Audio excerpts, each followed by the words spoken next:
Hello student. आज हम इस वीडियो में मैथ्स के बेसिक कॉन्सेप्ट्स के बारे में बात करेंगे।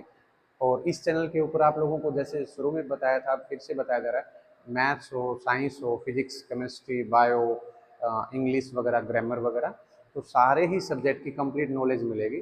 तो आई होप आप सब लोगों को अच्छा कंटेंट मिलेगा, तो बने रहिए। आज हम मैथ्स के बारे में थोड़ा बेसिक टर्मिनोलॉजी को थोड़ा जानेंगे, जो जो बेसिक टर्म्स होती हैं, चाहे वो नॉर्मल मैथ्स की बात करें, चाहे एकेडमिक्स की हो, चाहे कंपटीशन की हो।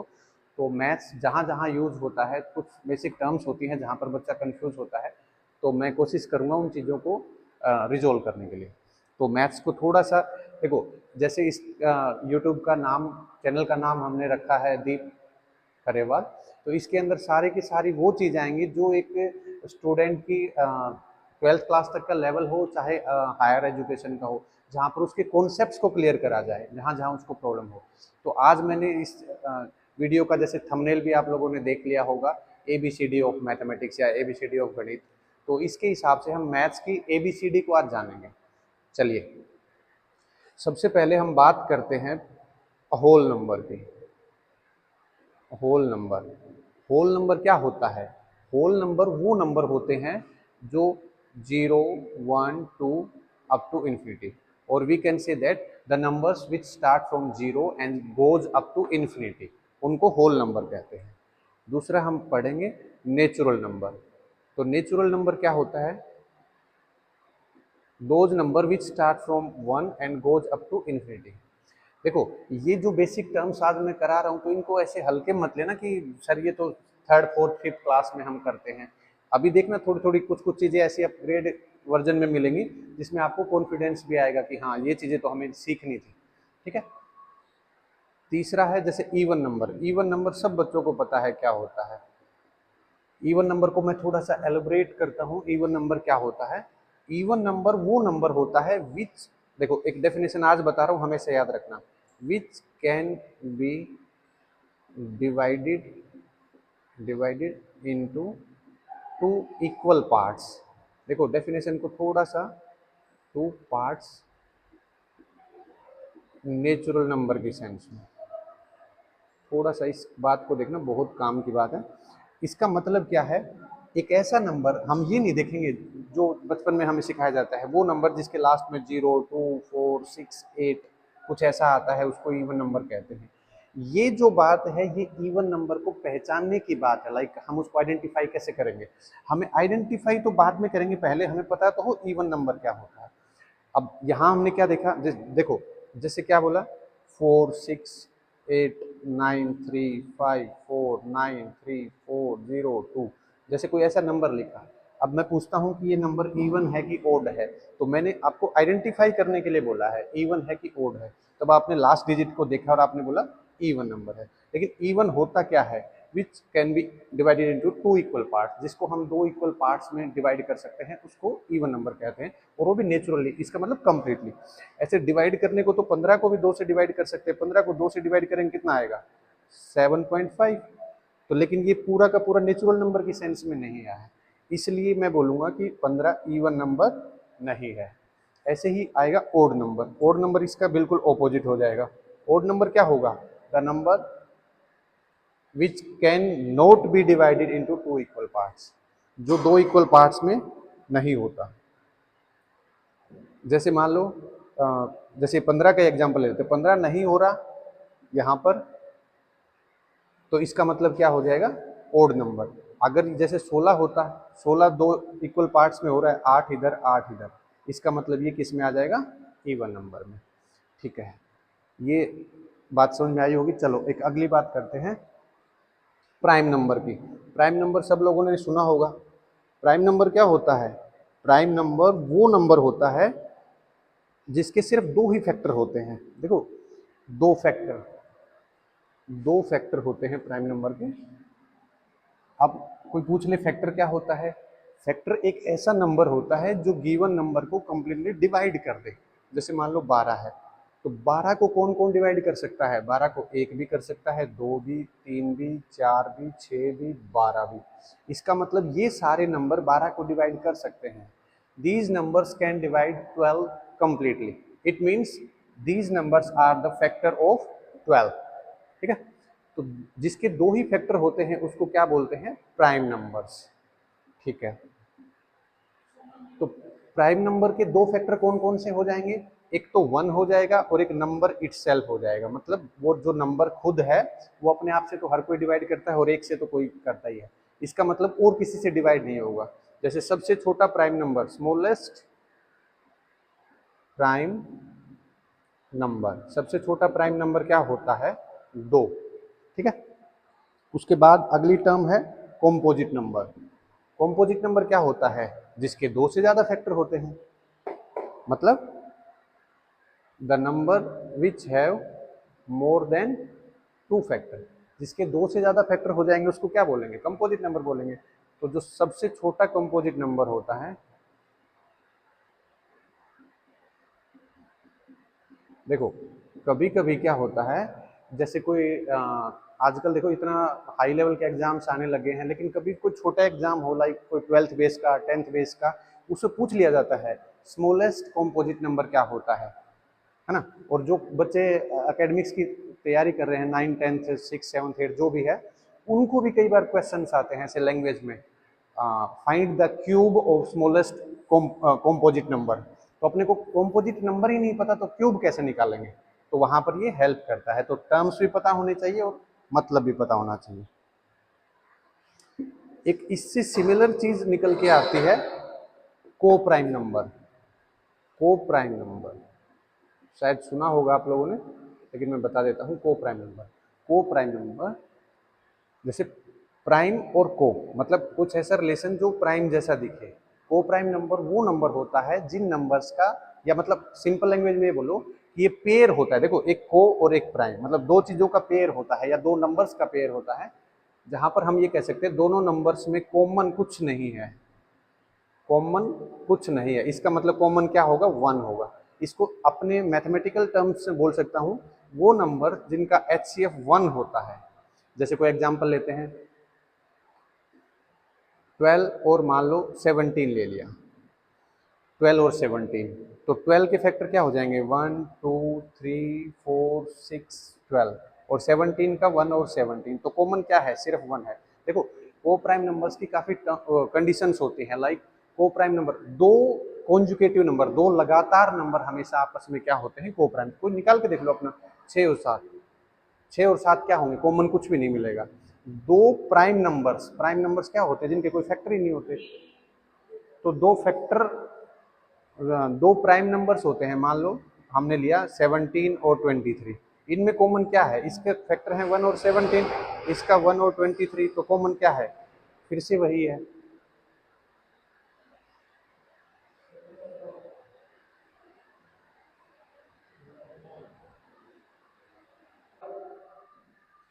चलो एक टर्म और भी होती है, छोटी क्लास में 5th 6th 7th वगैरह क्लास में बच्चों से पूछी जाती है, ट्विन प्राइम नंबर्स।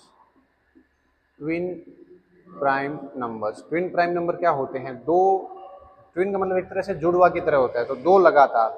जैसे मान लो एग्जाम्पल दिया जाए तो जैसे 5, 7, 11, 13, 17, 19, 29, 31, ऐसे नंबर जो लगातार ओड होते हैं। जनरली क्या होते हैं? प्राइम नंबर ओड होते हैं। सिर्फ दो एक ऐसा नंबर है, मतलब टू, टू एक ऐसा नंबर है जो इवन है लेकिन प्राइम की कैटेगरी में आता है। तो ऐसे लगातार नंबर उनको ट्विन प्राइम नंबर कहते हैं। चलो अगली टर्म देखते हैं हम लोग, इंटीजर्स। इंटीजर्स क्या होते हैं?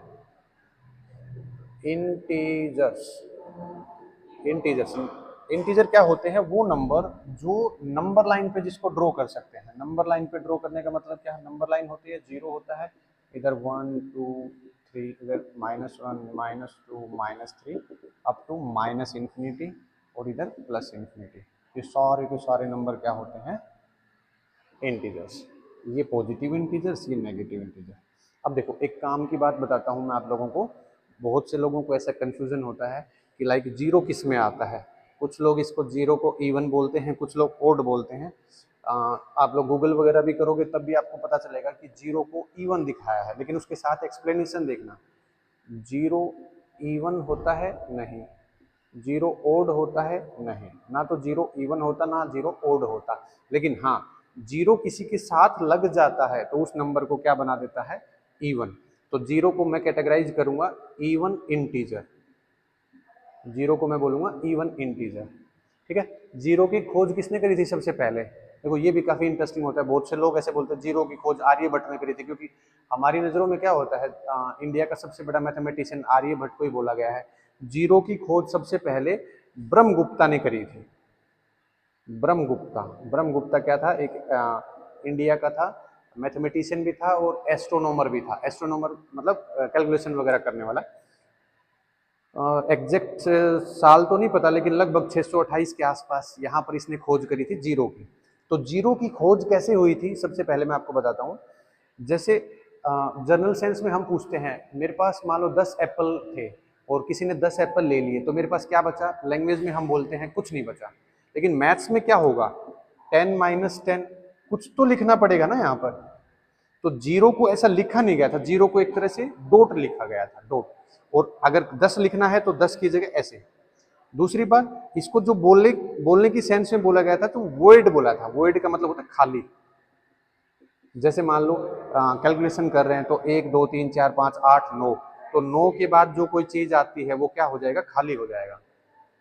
तो इस तरह मैं कह सकता हूँ जीरो को एक वॉइड की तरह ट्रीट करा गया था कि ये जगह खाली है।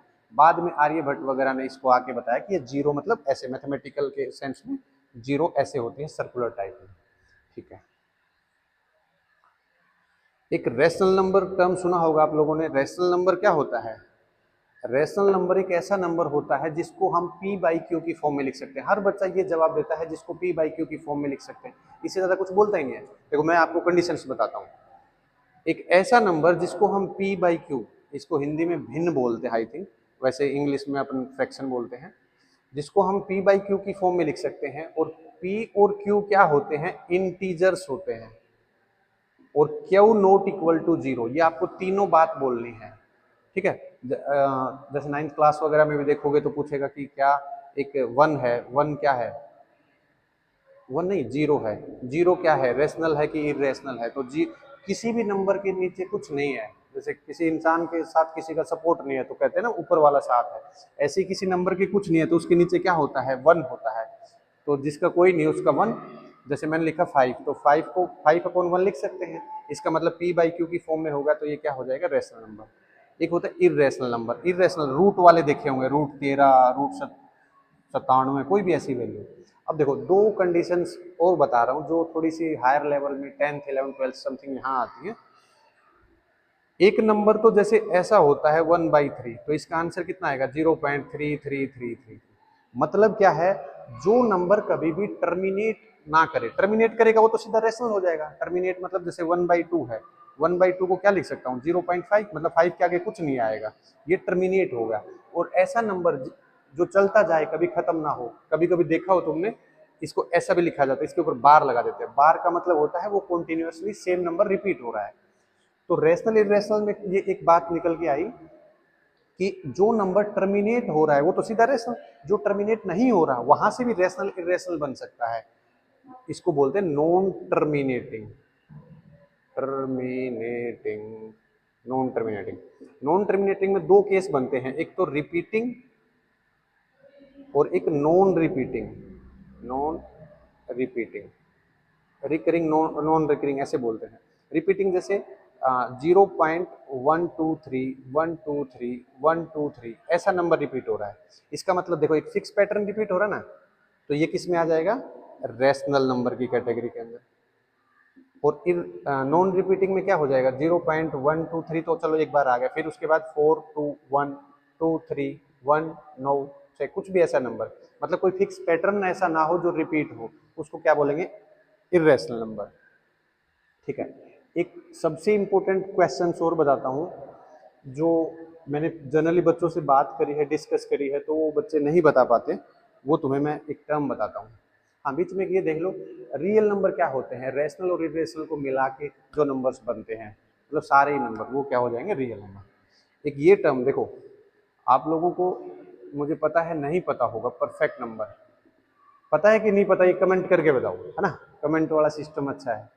परफेक्ट नंबर, वीडियो को पॉज करो और ये देखो कि परफेक्ट नंबर पता है कि नहीं पता।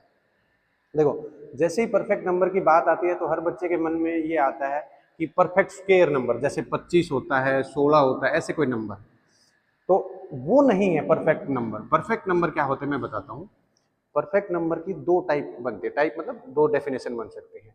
पहली डेफिनेशन क्या बनती है, sum of all the factors, इसको नोट करना चाहो तो कहीं नोट भी कर लो, sum of all the factors is equal to given number, और एक बीच में रखेंगे नंबर एक्सक्लूसिवली, मतलब एक्सक्लूसिव मतलब नंबर को छोड़ दे, क्योंकि हर नंबर अपना खुद का तो फैक्टर होता ही, तो उसको छोड़ दिया। दूसरी case sum of all the factors is double to given number. Given number का डबल हो जाएगा अगर नंबर नंबर नंबर को ऐड कर लो। देखो एक एग्जांपल के साथ समझते हैं। जैसे सबसे छोटा नंबर जो परफेक्ट नंबर होता है वो मैं बताता हूँ, जैसे 6 होता है, तो 6 के फैक्टर क्या होते हैं, 1 2 3 और 6। तो सारे के सारे फैक्टर्स का सम, देखो पहली कंडीशन क्या कह रहे हैं, sum of all the factors is equal to the given number. अगर नंबर को हटा दो तो 6 का 6 फैक्टर है, ठीक है हटा देंगे इसको, 3 और 2 5 और 1 6, तो 6 6 के बराबर है, 6 इज इक्वल टू 6। इसका मतलब क्या है, पहली कंडीशन कंप्लीट। दूसरी कंडीशन में क्या कह रहे हैं, sum of all the factors is double, अगर नंबर को भी ले लें तो देखो 6 और 6 क्या हो जाएगा 12, तो 6 का दुगुना 12 होगा कि नहीं होगा। ठीक है, एक और बताता हूं मैं आपको, सोचो आप लोग भी सोचो कि एक परफेक्ट नंबर क्या हो सकता है, नेक्स्ट परफेक्ट नंबर सोच के बताओ, वीडियो को पॉज करो और कमेंट करके बताओ कि क्या होगा। ठीक है, मैं बता देता हूँ। अगला परफेक्ट नंबर कितना होता है, 28। 28 के फैक्टर क्या होते हैं, देखो जल्दी से, 1 2 4 7 14 28। तो 28 को छोड़ देंगे पहले केस में, तो 14 और 7 21 और 4 25 और 2 27 और 1 28। Sum of all the factors equal to given number हो गया। दूसरे केस में क्या है, अगर उस नंबर को भी ले लेंगे तो 28 और 28 56, 56 28 का दुगुना होता है कि नहीं होता। ठीक है, ये थी मैथ्स की बेसिक टर्म्स जिनको हम लोगों ने इस वीडियो में जाना है। आने वाले टाइम में हमें बार बार देखना नहीं पड़ेगा कि कोई अगर पूछे कि सबसे छोटे परफेक्ट नंबर है कोई, उसका स्क्वायर बताओ। देखो क्वेश्चंस कैसे आते हैं, सबसे छोटा प्राइम नंबर है उसका क्यूब निकालो, तो सबसे छोटा प्राइम नंबर क्या बताया था 2, तो इसका क्यूब कितना हो जाएगा पता नहीं कितना होगा, लेकिन हमें परफेक्ट नंबर या प्राइम नंबर या कुछ ऐसी कंपोजिट नंबर ऐसे पता होंगे तभी तो हम आंसर देंगे। ऐसे एसएससी वगैरह के छोटे मोटे एग्जाम्स हुए हैं, और आजकल देखो ट्रेंड बदल गया है, लेकिन इनसे रिलेटेड क्वेश्चंस तो अभी भी आ रहे हैं ना। तो आई होप आप आज की वीडियो को समझ पाए होंगे, और बाकी सब अगर कोई डाउट है, कोई प्रॉब्लम है किसी टॉपिक से रिलेटेड, कोई क्वेश्चंस ऐसा मन में आ रहा है कि इनसे रिलेटेड, तो आप लोग कमेंट करके बता सकते हैं। तो बाकी हम कोशिश करेंगे कि और थोड़ा सा बेहतर कर सकें। चैनल को लाइक करो, सब्सक्राइब करो, शेयर करो, जो जो आपके फ्रेंड हैं, कलीग्स हैं, घर में छोटे भाई बहन हैं, वो इसको देख सके कंटेंट को। अभी शुरुआत है इस चैनल की, धीरे धीरे हर तरह की वीडियो आएंगी, हर तरह के मतलब एकेडमिक से रिलेटेड सारी चीज़ें आएंगी, math science physics chemistry bio सब कुछ आएगा। तो बने रहिए। Have a good day.